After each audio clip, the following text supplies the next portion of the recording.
One of them fell.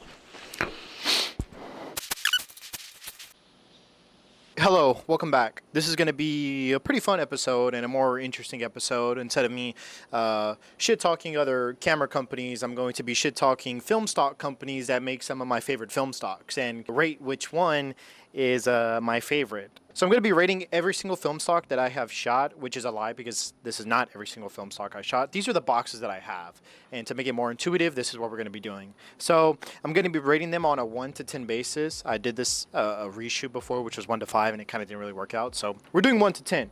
10 being hella heat, will buy again, and 1 being I will never purchase from you Kodak ever again. I'm lying. I love Kodak. Do not send your informants to assassinate me. So to also make it a little bit more interesting, we're going to be filling it up in this bag and randomly selecting it, so there won't be any bias towards having a I don't know, what is it, a script or anything like that. I'm going off the top of my head, honestly. I'm being 100% real. So I'll be using this bag right here. Shout out Humble Camera Center. If you're in the Humble, Texas area and you need a good place for film stocks and all film gear and developing, they're the guys to go to. So let's go ahead and fill this bad boy up.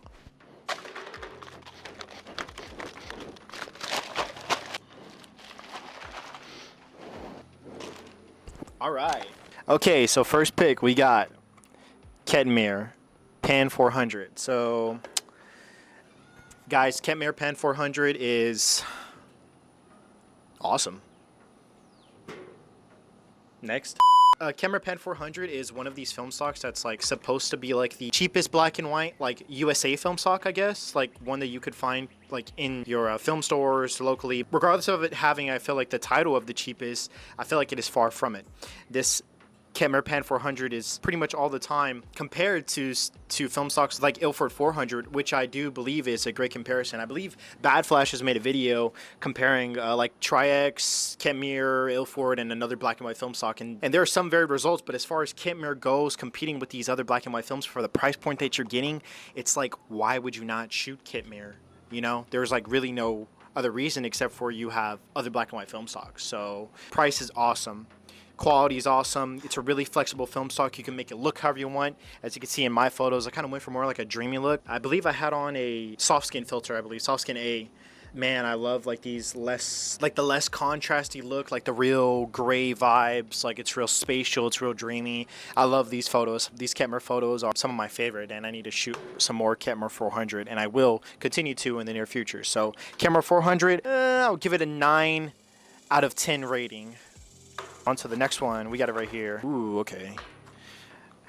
Ektar 100. Ektar 100 is a strange film stock for me. I've shot more 120 rolls of Ektar than I have 35 millimeter, and I'll show you guys here. But I don't know if it's my own user error, but I had looked it up, and apparently, like, you know, a lot of my Ektar photos had like this bluish overcast tint, kind of like slide film. Apparently, it's from underexposing your photos. Now, while that is true, yes, a lot of my Ektar photos were underexposed. I feel like there were some photos that just weren't not underexposed, and they still had like that bluish overcasted like tint to it. You know, it's like there's like a blue not a filter over it, but you could like see like the grain and the bluage in there and stuff like that, and you're able to neutralize it if you color correct and stuff like that. But I think it's just not like a first pick for me, and it shows to go because Ektar's supposed to be more of like a landscape film. A lot of people don't like the way that skin tones look on Ektar, which is fine. I personally haven't really noticed anything really bad about it. Like these photos of myself, I think they look fine with Ektar, and I actually really enjoy the way they look as far as like details of non-human subjects and stuff like that. So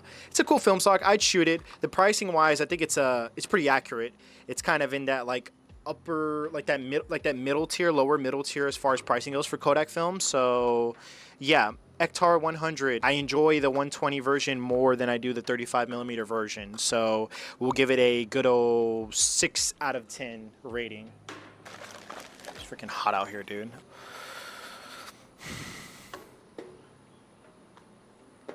If someone had a gun to my head and asked me to only pick one film stock for the rest of my life,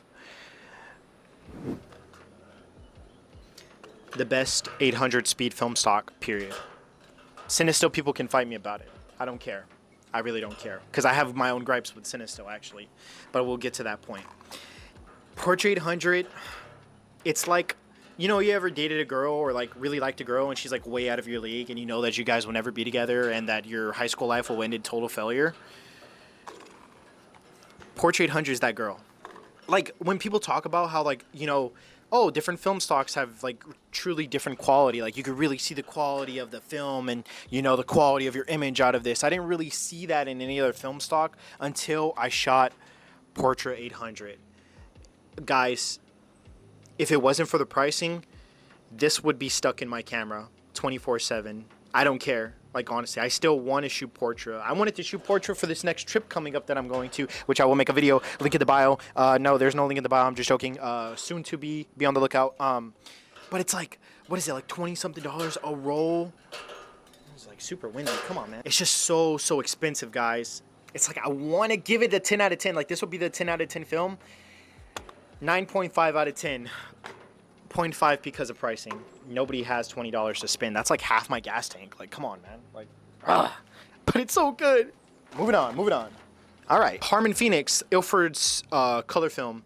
It sucks. No, I'm just kidding. It's interesting. I have an entire video made about Phoenix 200, so if you want to go check it out, link in the bio or right here, whatever, top left, right. I explained that this specific roll of Phoenix that I got was expired.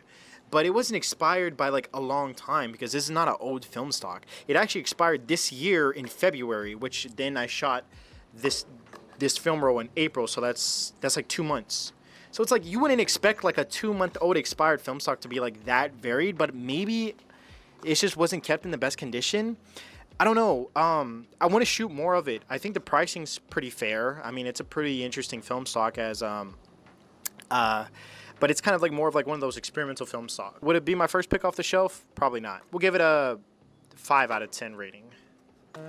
Ooh, okay, hold on. I got to get the other box out of here because we're about to go in. This is SHD 100 Pro by Lucky Film. This is also SHD Pro 100 by Lucky Film. They are the same film stock with 2 different boxes. So this is the original SHD Pro 100 that I shot, or that I've been shooting, and then not too long ago Lucky Film kind of updated a lot of their boxes, and this is the new box we got, which is sick, by the way. It's awesome.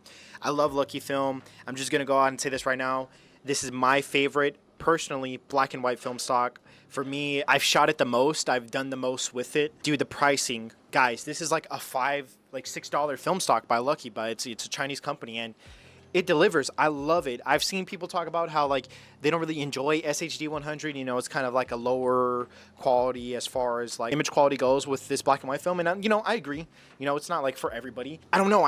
There's something about SHD 100 specifically because, you know, they have the SHD 400 speed film, and I pick the 100 speed film over the 400 speed film. I feel like I've had hit or miss with the 400 speed rather than the 100 speed, and there's a reason why I keep picking SHD 100 over and over and over. Love this film. Pricing 10 out of 10 black and white. First 10 out of 10, guys. Let's give it a round of applause. And right after that, go right into our next one. So I'm gonna do something a little different. I'm gonna do a duo round. So we're gonna bust out 2, compare both, and see which one I choose. Okay, pretty interesting setup here. So, because I have nothing but good things to say about both of these film stocks. Right here we got Cinestill 400D, my favorite Cinestill film, not 800T. I love 400T way more. And then we have Kodak Color Plus. Comparably, these film stocks, they're not really comparable, I feel like. Cinestill 400D for me clears. I just prefer this film stock if we had to choose, which is what we're doing. This is what I was talking about. I know this is probably going to be like really like an interesting take.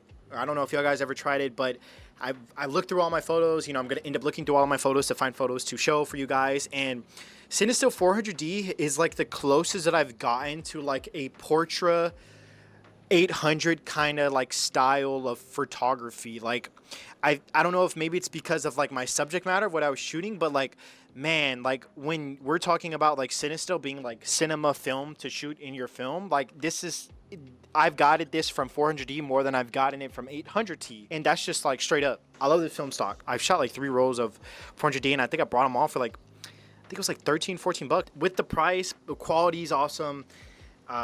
Ease of use is awesome. Packaging is sick as hell. One of my favorite packagings, honestly, besides this one and like the new SHD 100. It's pretty cool. Sick as hell. Love this purple color. 9 out of 10. I would choose this over Color Plus. But on to Color Plus. Even though I said I would choose CineStill 400D, that doesn't mean that Color Plus is a bad film stock. It's Kodak Color Plus, guys. Kodak Color Plus, I shot this in my Trader's Village video. I had a great time with it. Color Plus is supposed to be more of like a saturated look than like Ultramax or like Fuji 400. We kind of had, me and my friend kind of had a conversation about this, kind of building like a hierarchy for like Kodak film stocks. So like at the bottom of the barrel, you have like the cheapest, which would be like Fuji 400 or Ultramax. They're the same film, guys. Don't even get me started on that. And then right above those two, we'd have like, I put Color Plus personally, because for me, gold is a better choice than Color Plus, and then above gold would be like Portra, like all of Portra basically. So that's like my Kodak little tree, like line tree or whatever. So yeah, but this is one of the film stocks that I'm like kind of like keeping my eyeball on and wanting to shoot more of, because I want to see if I can get like more varied results, even though the results that I got were awesome. I love that video. I love the Trader's Village video. I loved making it. Love the photos that came out of it. So good film, Color Plus. I think the pricing is pretty right too. I'm gonna give it an 8 out of 10 because, not for pricing reasons, but because I feel like there are just like better film stocks out there, like better Kodak film stocks. So on to the next one. Okay, we're gonna do another double round. Okay, cool, nice. We got black and whites. Lucky 400, which was mentioned. Hey, let me get these out of here. Lucky 400 in HP5 400 film stock. If we're gonna do a quick, if I had to pick one, Ilford over SHD 400 and SHD 100 over Ilford for me personally. That's just how I would go. SHD 400, a lot of the same thing of what I said about 100 applies here, and I feel like it was kind of hit or miss between like film stocks. Like I had one roll that kind of was like less saturated and another one that kind of did like its own thing a little bit. It's a little bit of like a mixed bag of cats if you're going to be shooting Lucky 400. So it's a $6 film stock. I didn't really expect anything of it. You can never go wrong with a $6 film stock, $6-7 film stock, you know what I mean? So good film stock, but I would pick its 100 speed film predecessor over it. So yeah, we're going to give it a 7 out of 10. On to Ilford HP5. Guys, this is my first black and white film stock that I shot, and I love it, guys. Ilford, even though I, like right now, I'm like on my Lucky Film grind, you know what I mean? And I love Lucky Film. I love the price for it, what you get, the image quality that you get. But I mean, my heart always kind of lies with Ilford, because when I think about black and white photography and like why I shoot it, excuse me, I always go back to my Ilford photos. Some of my first photos that I've taken on like my first film camera, and it's like, did I take these photos? Like really? Like did I really take these photos? Like it kind of like shocks me a little bit. And I'm not saying that's because of HP5, but it's because of HP5. This film stock's awesome. I mean, when you talk about quality imagery of black and white in a film stock, in our day and age, it's Ilford. When I look at my Ilford photos, it's like real earthy, real gritty. It's like quality, like an actual professional black and white film stock. So yeah, Ilford, 9.5 out of 10 for me. The 0.5 being that I just, in my heart, I have Lucky there, and Ilford's like right behind it. So yeah, guys, we have one more film stock to talk about, and I feel like it's going to be my most controversial part of this video, just because the things I'm going to say about it. I know some people aren't going to be able to handle it, honestly. You know, it's just, I have to say it, you know.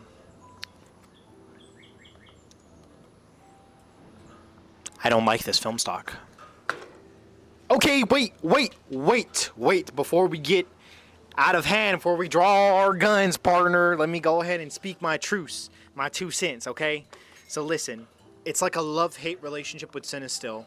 CineStill 800T was like one of my first color film stocks that I actually shot that wasn't like Fuji, you know what I mean, like Fuji 400.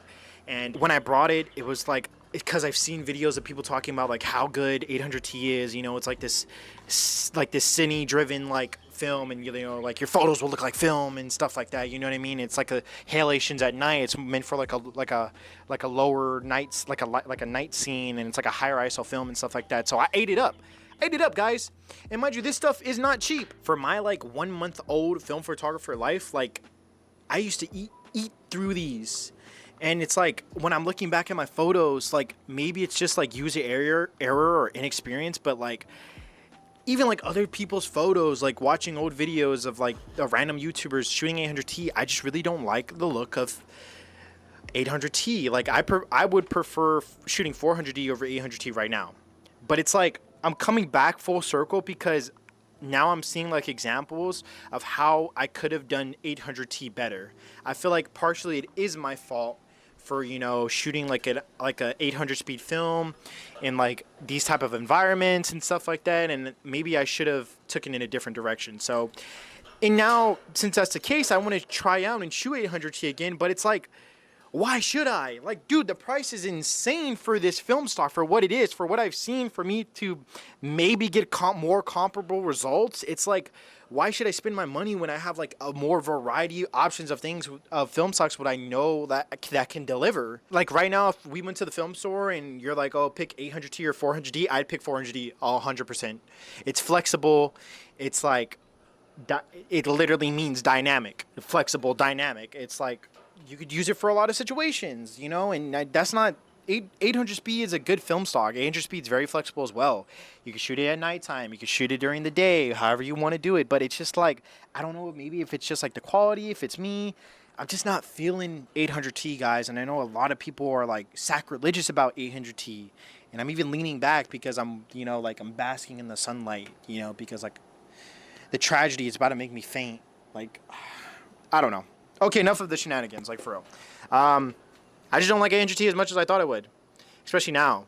I'm going to get a roll pretty soon, and I'm going to shoot it, and I feel like that'll be the determiner if I continue to shoot 800T in my film life. But if I had to say right now, for what I think about it and what I did with it in the past, 7 out of 10.